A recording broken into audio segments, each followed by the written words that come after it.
At 6:12 a.m. on a rainy Tuesday morning, a premium lounge analyst at one of Europe's busiest international airports opened a routine audit report. The task was simple: review memberships and identify unusual patterns. Most accounts appeared normal until one member drew attention. The account was valid. Fees had been paid for years. Identity verification was complete, and lounge access was entirely legitimate. Yet, one detail stood out. The member had accumulated hundreds of lounge visits while appearing on very few passenger manifests. The records were reviewed repeatedly, but the numbers remained unchanged. The member entered lounges regularly, spent hours inside, and then left the airport without boarding a flight. His name was Daniel Mercer, a 48-year-old man with no criminal history and no suspicious financial activity. On paper, he appeared ordinary. In reality, his behavior made little sense. A report covering 7 years revealed more than 900 lounge visits, but only 17 confirmed flights. Every lounge entry was verified.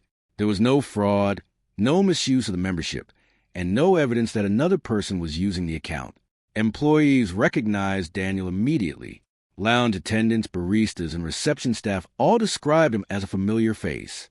Some saw him several times a week. Others assumed he worked for the airport. Yet, nobody could explain why he spent so much time there. Investigators soon discovered something even stranger. His visits were not random.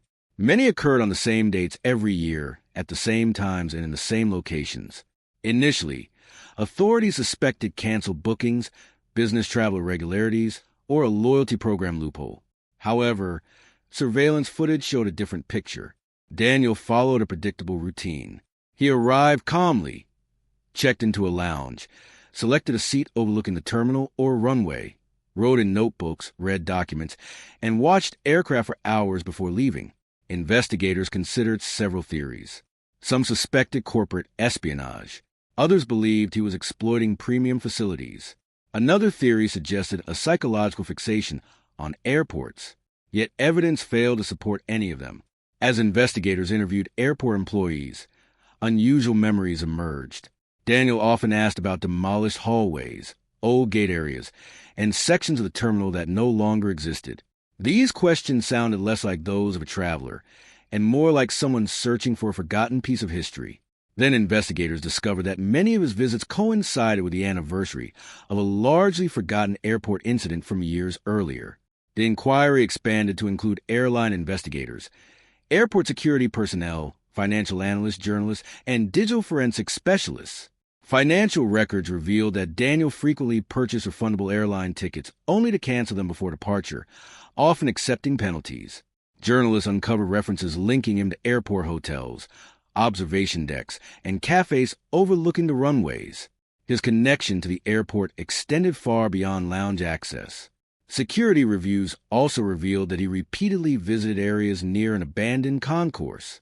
Former employees immediately recognized the location and pointed investigators toward a sealed file connected to a long-forgotten event. The file documented the disappearance of a woman named Emily Hart 15 years earlier. Emily had checked into the airport, passed through security, entered a premium lounge, and then vanished. There was no confirmed boarding scan, no verified exit, and no reliable sighting afterward. The case eventually went cold. Most people forgot about it. Daniel Mercer had not. Investigators soon discovered the reason. Emily Hart had once been engaged to him. The revelation changed everything. Archived emails showed that Daniel had spent years requesting access to records and seeking information about the disappearance. Former airport employees remembered him as a quiet man who returned again and again, not as a suspect, but as someone searching for answers. Journalists later uncovered handwritten notes from his apartment containing a repeated phrase, "Somebody saw something." Suddenly, his lounge visits, canceled tickets, and repeated returns appeared far less mysterious. The airport was not a destination. It was the last place connected to the woman he loved. Authorities eventually concluded that Daniel had used airport lounges as comfortable bases from which to continue a private search for answers. Membership records, surveillance footage, and financial transactions revealed a decade-long effort to remain close to the location where Emily disappeared. Yet major questions remained unresolved. Some investigators believe grief alone drove his behavior. Others argued he was conducting his own investigation. Another theory suggested Emily's disappearance involved an unidentified individual she intended to meet at the airport. A final theory acknowledged that critical records had been lost, making a complete explanation impossible. Daniel's final recorded lounge visit occurred years later. Surveillance footage showed him sitting quietly beside a terminal window, reviewing documents and looking toward the abandoned concourse. He remained there until the exact minute Emily's flight would have departed 15 years earlier. Then he stood, left the lounge, and exited the airport. No boarding pass was scanned. No flight was taken. No explanation was ever found. To this day, investigators continue to debate whether Daniel was searching for evidence, preserving a memory, or pursuing a truth that may never be known. Millions of travelers pass through airports every year chasing destinations. Yet, one lounge member kept returning for a reason that had nothing to do with travel.